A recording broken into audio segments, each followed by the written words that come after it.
Seryoso po kayo? From now on, if he wants to talk to you, then he has to go through me, okay? Alam niyo, boss, hindi ko po talaga kayo maintindihan. What? I told you liligawan kita, so you can't entertain anyone. Hindi naman nanliligaw sa akin si Sir Cyrus. Ang totoo po yun, tinutulungan niya lang po akong makaalala dun sa nangyari sa akin dati. Paano kung ayoko?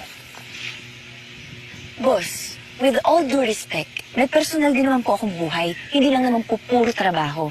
Kaya whether you approve it or not, gagawin ko po kahit anong gusto ko.